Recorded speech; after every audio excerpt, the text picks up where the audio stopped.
Hello everyone, on today we are going to start our next topic, a closer look the Cholas, and in this video lecture you will learn about the Cholas dynasty. So now let's start. Here is given a topic from Orayur to Tanjavur. How did the Cholas rise to power? A minor chiefly family known as the Muttarayar held power in the Kaveri Delta. They were subordinate to the Pallava king of Kachipuram. Vijayalaya, who belonged to the ancient chiefly family of the Cholas from Orayur, captured the delta from the Muttarayar in the middle of 9th century. He built the town of Tanjavur and the temple for goddess Nishumbhasudini there.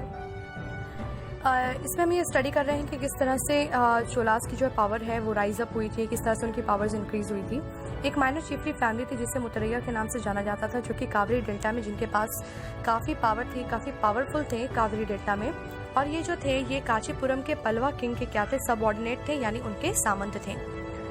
विजयलया जो कि उरैयूर से चोलास की family से क्या करते थे, ये belong करते थे. विजयलया जिन्होंने क्या किया था, मुतरैयूर से ये जो डेल्टा था उन्होंने क्या किया था 9th सेंचुरी में, यानी 9th सेंचुरी के मिड में इन्होंने उनसे कैप्चर्ड कर लिया था, उस पर इन्होंने अपना कब्जा कर लिया था.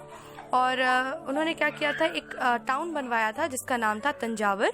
इसके साथ साथ इन्होंने एक टेम्पल बनवाई थी एक देवी के लिए जिनका नाम था निशुम्भासुदिनी.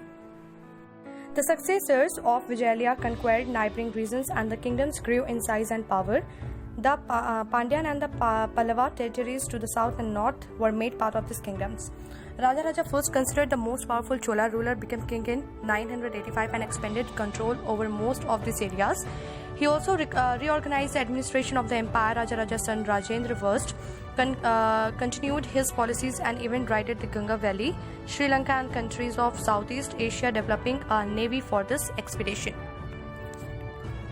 जैसा कि मैंने आपको भी बताया डिटेल में कि जो विजयलया थे, जो कि चोलास की फैमिली से क्या करते थे, बिलोंग करते थे, इन्होंने क्या किया था, मुतरैयर को डिफीट करके उनके डेल्टा पर क्या किया था, इन्होंने अपना कब्जा कर लिया था. इसके बाद उन्होंने वहाँ पर एक तंजावर टाउन बनाया था, एक सिटी बनवाया था, एक टेम्पल बनवाया था देवी निशुम्भसुदिनी के लिए. ठीक है. लेकिन जो इसके बाद विजयलया के जो सक्सेसर थे, यानी जो उनके उत्तराधिकारी थे, इन्होंने क्या किया था, इनके आसपास के जो नाइबरिंग रीजन्स थे उन पर भी अपना कब्जा कर लिया था और अपने किंगडम्स, अपने साम्राज्य को क्या किया था, उसकी साइज, उसकी पावर को क्या किया था, बढ़ाया था. इसके साथ साथ पांड्यान और पल्लवा टेरिटरीज जो कि साउथ और नॉर्थ में थे, इसको भी क्या किया था, अपने किंगडम का एक पार्ट बना दिया था, यानी इस पर भी इन्होंने अपना कब्जा कर लिया था. राजा फर्स्ट जो थे, इन्हें चोलास रूलर में सबसे ज्यादा यानी मोस्ट पावरफुल रूलर जो है कंसिडर किया जाता है, जो कि 985 में किंग बने थे. और इन्होंने ज्यादातर एरियाज पर अपना कंट्रोल किया था, यानी ज्यादातर एरियाज को इन्होंने अपने कब्जे में लिया था. और इन्होंने एडमिनिस्ट्रेशन यानी अपने एम्पायर के एडमिनिस्ट्रेशन को क्या किया था, रीऑर्गेनाइज किया था. और राजा के जो सन थे जिनका नाम था राजेंद्र फर्स्ट, इन्होंने अपने ही फादर की, अपने ही डैड की जो पॉलिसीज थी उसको क्या किया था, फॉलो किया था, कंटिन्यू किया था. और इसके साथ साथ इन्होंने गंगा वैली, श्रीलंका और साउथ ईस्ट एशिया की जो कंट्रीज है उस पर क्या किया था, इन्होंने अटैक किया था और उसे अपने कब्जे में लिया था. इसके लिए इन्होंने एक नेवी जो है वो डेवलप्ड की थी, एक नेवी बनाई थी अपने इस टारगेट को कंप्लीट करने के लिए, अपने इस एक्सपीडिशन के लिए. Next is here splendid temples and bronze sculpture. अब हम यहाँ पर स्प्लेंडेड टेम्पल्स और ब्रॉन्ज स्कल्पचर के बारे में क्या करेंगे, स्टडी करेंगे.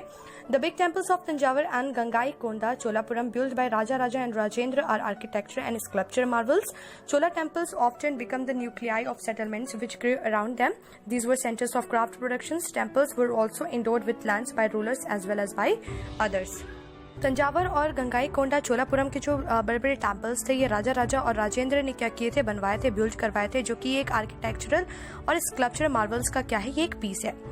चोला टेम्पल जो है ये लोगों का एक सेंटर बन चुका है, ये एक सेटलमेंट का सेंटर बन चुका है, जहाँ पर जिसके आसपास काफ़ी लोग जो है सेटल्ड हो चुके हैं, आसपास लोग रहा करते थे.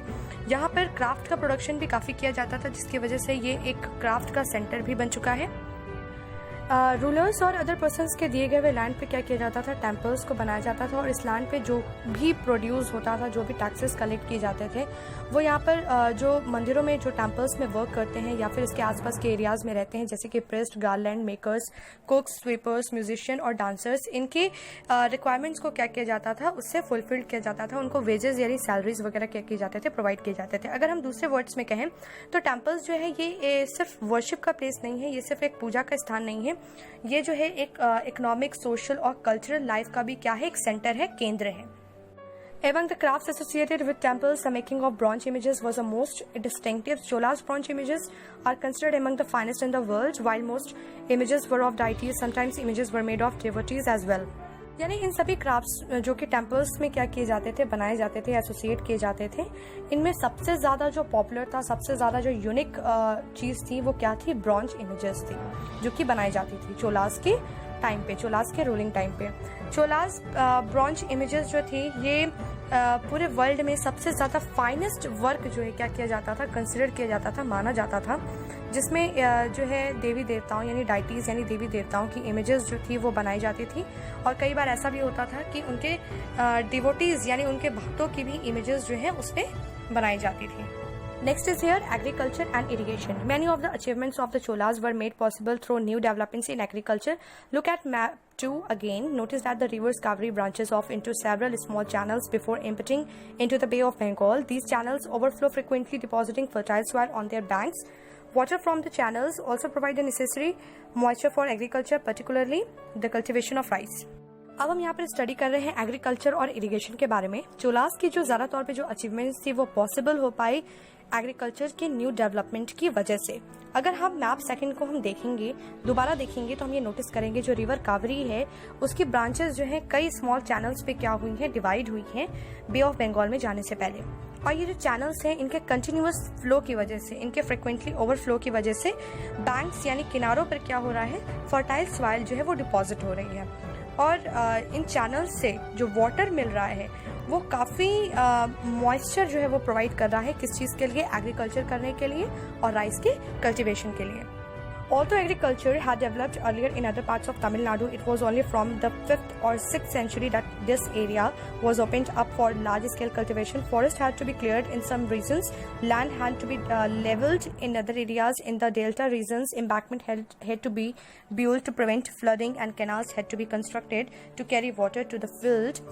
In many areas, 2 crops were grown in a year. Tamil Nadu के अदर पार्ट्स में क्या था कि एग्रीकल्चर जो था वो काफ़ी पहले से ही डेवलप्ड था, लेकिन 5th और 6th सेंचुरीज में इस एरियाज में कल्टीवेशन जो है वो काफ़ी लार्ज स्केल में किया जाने लगा।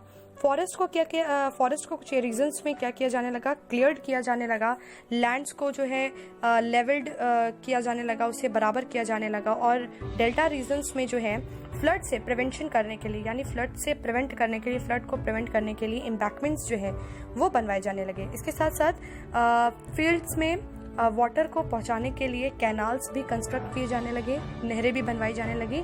और कई एरियाज़ में जो है 2 तरह के क्रॉप्स जो है वो एक ईयर में यानी एक साल में जो है क्या करवाए जा सकते थे, ग्रो करवाए जा सकते थे। In many cases, it was necessary to water crops artificially. A variety of methods were used for irrigation. In some areas, wells were dug. In other places, huge tanks were constructed to collect rainwater. Remember that irrigation work required planning, organizing labor and resources, maintaining these work, and deciding on how water is to be shared. Most of the new rulers as well as peoples living in villages took an active interest in these activities. कई ऐसे cases में क्या होता था कि water जो है वो आर्टिफिशियली जो है क्रॉप्स यानी फसलों के लिए जो है पहुंचाया जाता था। और इरिगेशन के लिए जो है इरिगेशन के लिए अलग अलग तरह के मेथड्स का यूज़ किया जाने लगा, यानी ऐसे प्लेसेस पे जहाँ पर वाटर इजीली अवेलेबल नहीं होता था वहाँ पर क्या किया जाने लगा, आर्टिफिशियली जो है वाटर अवेलेबल करवाया जाने लगा। दैट इट मीन्स इरिगेशन की हेल्प से क्या किया जाने लगा, वहाँ पर वाटर को पहुंचाया जाने लगा। तो इन सब एरियाज़ कुछ एरियाज़ में जो है वेल्स, कुएं खुदवाए जाने लगे, और कुछ एरियाज़ में जो है बड़े बड़े टैंक्स कंस्ट्रक्ट करवाए गए ताकि उसमें जो है रेन वाटर जो है वो कलेक्ट हो सके। लेकिन इन सभी चीज़ों के बाद हमें ये याद रखना होगा, हमें ये हमेशा याद रखना होगा कि इरिगेशन के वर्क के लिए जो सबसे ज़्यादा ज़रूरी होता है वो क्या होता है, प्लानिंग होता है, ऑर्गेनाइजिंग लेबर एंड रिसोर्सेज, ये सभी चीज़ें क्या होती है, ज़रूरी होती है, जो कि इस वर्क को क्या करती है, काफ़ी मेंटेन करती है। और ये डिसाइड करने में भी हेल्प करती है कि किस तरह से जो है हमें वाटर को लोगों को शेयर करना है, किसे कितना वाटर जो है प्रोवाइड करना है। इसके लिए एक प्लानिंग की और एक ऑर्गेनाइजिंग की भी क्या होती है, ज़रूरत होती है। लेकिन जो नए नए रूलर्स थे या फिर जो विलेजेस के लोग थे वो काफ़ी इंटरेस्टेड थे इस एक्टिविटीज़ को परफॉर्म करने के लिए।